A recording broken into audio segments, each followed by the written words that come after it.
Hi everyone, we decided to extend our fairy garden since we've got all of these hotels next door, like this craft animal house and the log over there. So we just wanted to make it easier for the fairies to get up here so they didn't always have to fly. So we wanted to make a troll that's like right here, and 2 trees here and another 2 trees over there by the log. All right, so we're getting ready to spray foam now. Whoop. Getting ready to spray foam. I'll make sure you can still see it. So we're gonna use this kind of spray foam with this gun. The gun's really good because we're gonna be doing some tendrils coming down the wall, and this lets you open up the nozzle or close it. So if I have it closed, then it makes nice little thin strips of foam, and if I open it up, I can get the big thick ones like tree branches and stuff. So one of these is really handy to use. It helps you control where the foam's going as well. So we're just going to foam up the whole back of this and let it dry.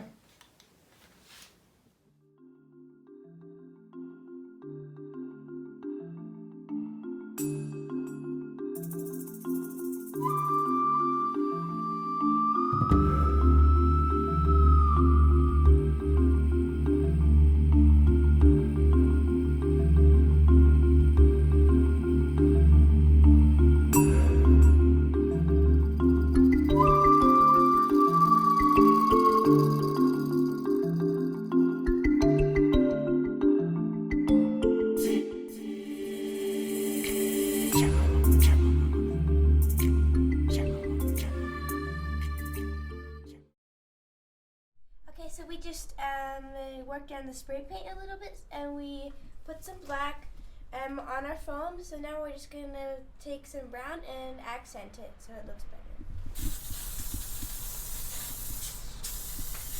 Our paint's getting blocked up, but it's coming out. So this takes a little work. So we're gonna do a layer of brown over the top of all this black.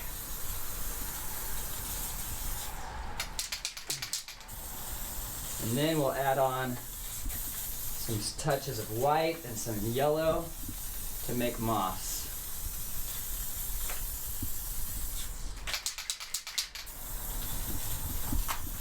But this will give us some nice earthy colors.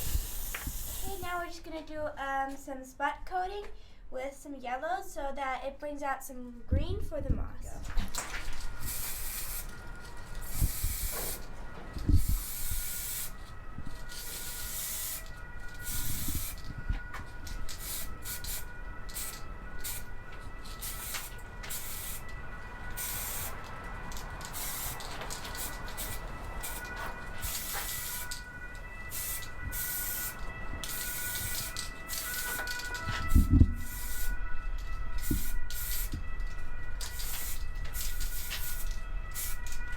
Alright, so we're going to do a quick brown overcoat. Come on closer.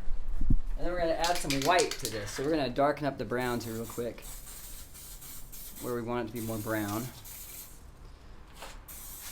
And here. Here. And now we're going to do some white.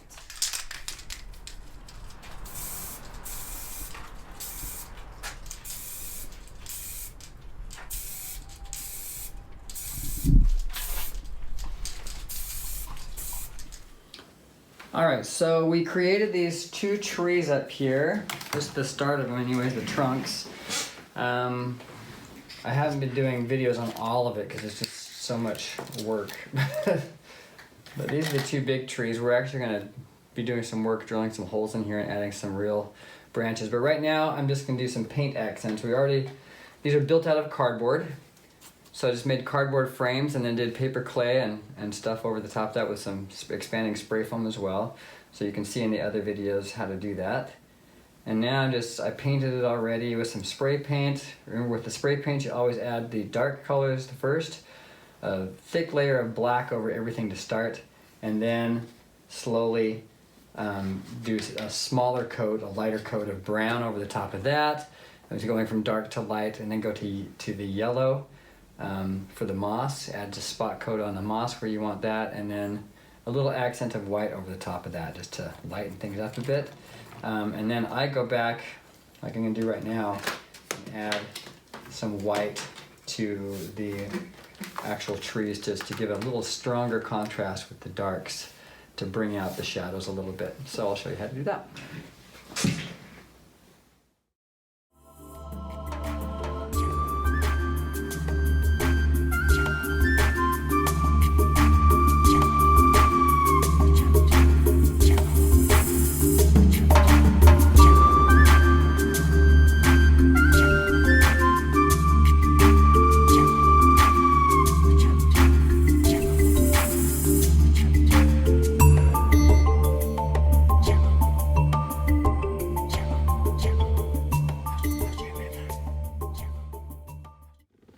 Alright, so that's the white accents done. Might have to go back and add a little more later. They always dry darker than they start out. Like already up here, this is faded out and probably need to go add some more in there. Then I'm gonna go ahead and add the black.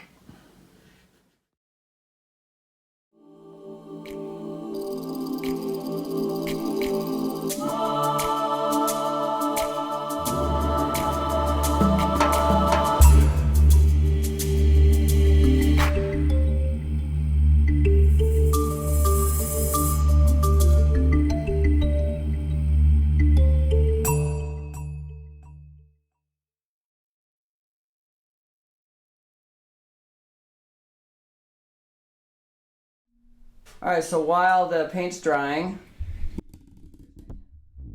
we're going to make, or start trying to make the troll. We really don't know what we're going to do. We're going to just wing it.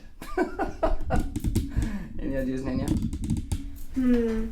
Well, we could start with taking some wire and then putting some aluminium foil around it. Making arms and legs. Yeah. So we're just going to try and experiment and see what we can come up with. Yeah.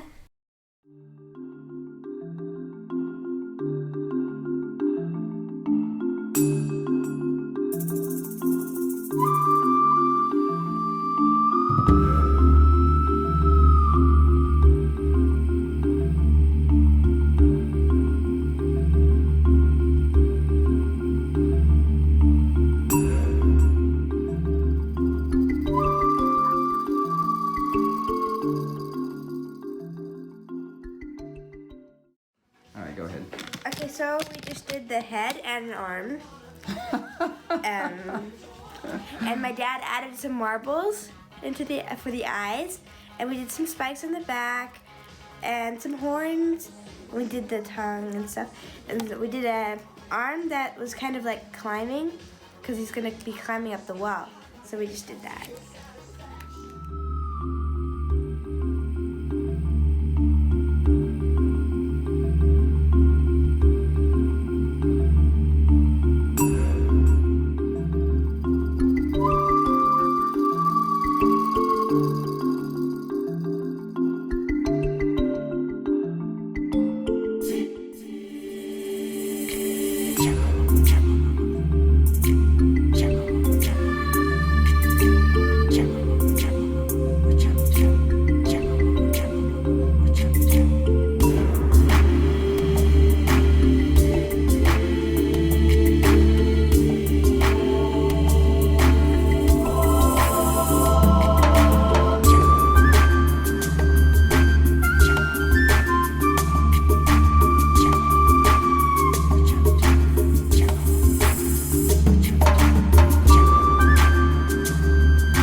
You can see I've been working on this troll quite a bit.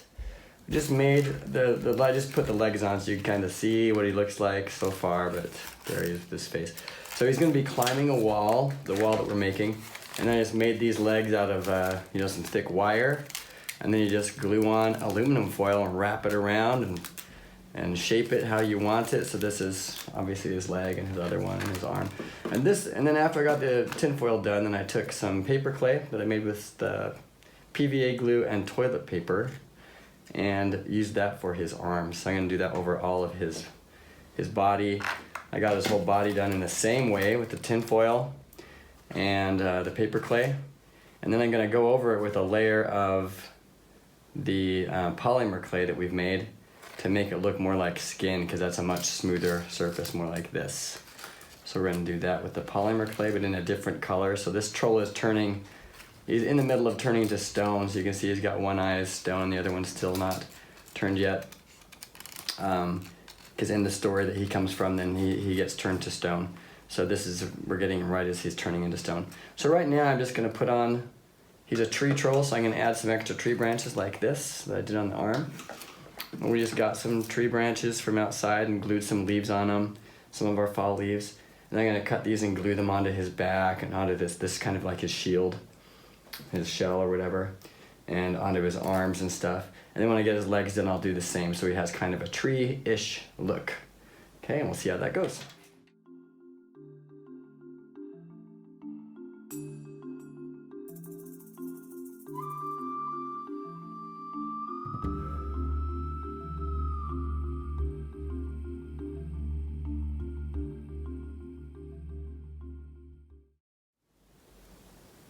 All right, so now we got the little branches hooked onto him, made him a little tree-ish.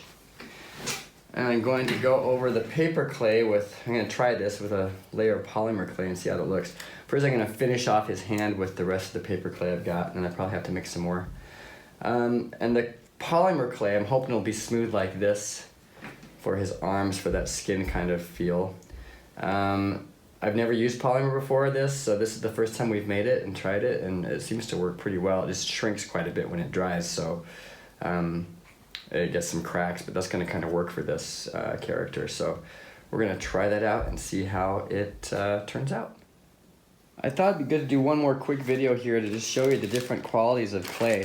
So this is a paper clay that I made from toilet paper and PVA glue. And you can see from the texture of it, it's pretty soft, and you have to use a lot of water when you work with it, but it's a pretty soft clay and pretty smooth. I mean, you can see when it's dried. That's what that's on this arm right here.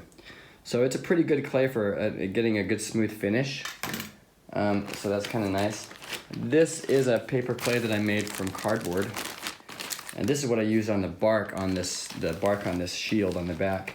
It gives a very woody kind of a texture. Not nearly as smooth as the toilet paper one. You can see when it dries, it gets lots of really cool bumps and kind of cool textures in it. So that's kind of a fun one to use too, depending on what the project is that you're using. Yeah, and this one doesn't stick. It doesn't have quite as much glue in it as the toilet paper one does either. But it dries nice and hard. And this is the third one. This is the polymer clay that we made. Now this stuff is extremely smooth. You get a really smooth finish that you can use for decorating lots of things, so it works really, really, really well. And it's pretty sticky too. You can do a lot of stuff with the polymer clay that you can't do with the other two. But I think for making skin and things like that, the polymer definitely is the best choice. But depending on what the character is, like this troll works really well with a little bit rougher texture. I could probably even use the toilet paper clay for his skin, or maybe even the cardboard one, and still have him look really, really good. So yeah, it's just interesting. So there's a couple different examples for you.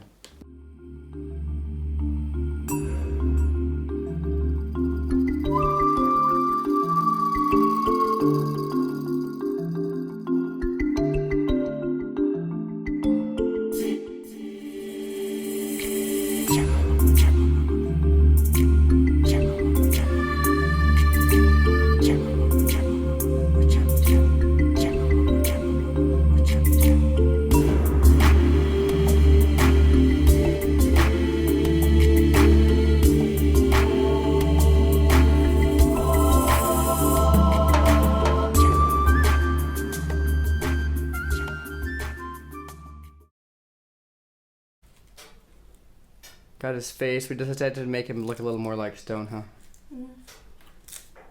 Because Nanny said she was scared of him.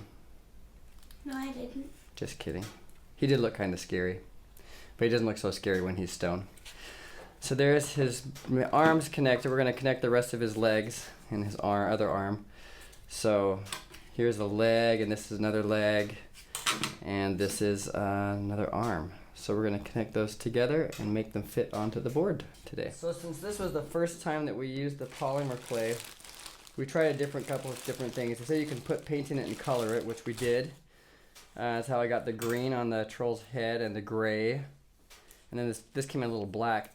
But with the paper clay that we used for the rest of his body, all this white stuff, that's with toilet paper. And this is just the paper clay painted with some gray paint, and it actually looks better, in my opinion, for the stone texture than the polymer clay does. So I'm gonna leave this with paper clay, and we're gonna just paint over that. But the connections to put like his neck, when I connected the head to the body, then we used polymer clay.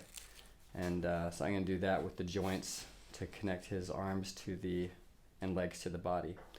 But just so you know, the stone texture kind of comes, you can see it really, really well when you get up closer. It comes out nicer with the paper clay than it does with the polymer clay over here. This is much more smooth. Still looks good, and that came out a little darker than I wanted to, so I'm gonna adjust that.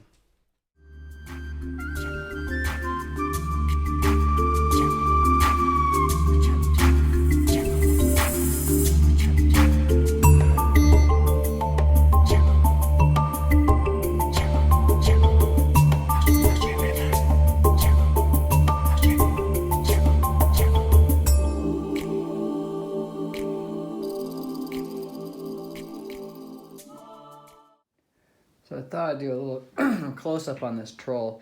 So you can see we used the polymer clay on him.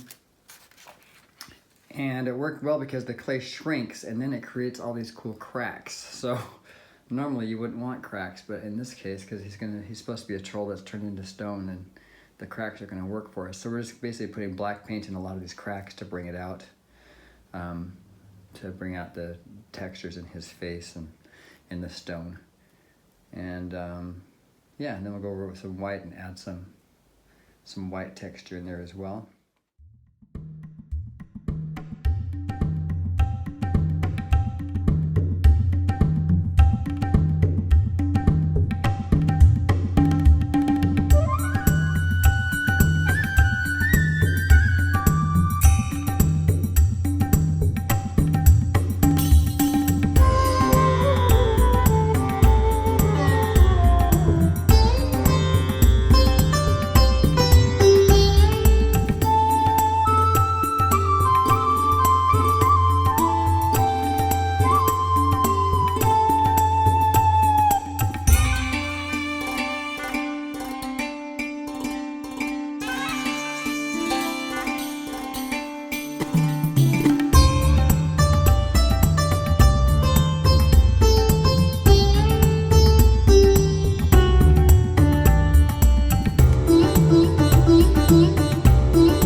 Okay, so this is him. We got the accents in black and white done all over the troll. Then the background, the wall was too light and you couldn't see so much. He didn't stand out enough. So I took him away and I painted the middle of the wall black again for shadow, and that creates a nice contrast. But I'm actually gonna go back in and lighten some of it back up. I put a little too much. I overdid it. So I'm gonna go back in and add a little extra. But now the troll actually stands out nice and cleanly, and really looks like the light's shining from this side and hitting him, but he's really, he stands out really clear, and all the details on him, he looks much cleaner and much better now, much more stony. So happy with that. And then on this side is where the shadows are, and there's obviously a lot more moss, so that'll make him look really good that way too. So now we got him positioned on the wall where we want him. I'm gonna get him in there and connect it to the wall with some zip ties. So I'm gonna basically look at the connection points where, like, here his knee is touching the wall. So I'm gonna just drill a couple holes through here, small holes, and put a zip tie around there. Connect him there, maybe over here on this knee as well. And then maybe, maybe up on this arm or something. Somewhere else where where I can connect him to it. Okay, so 2 zip ties was plenty. Just use that one and that one. And he is firmly embedded in that wall now. So this is gonna look pretty cool. So he's all ready to go. His big smiley face. So now he's gotta line the wall back up down here, just a little bit, and then I think it's ready to go.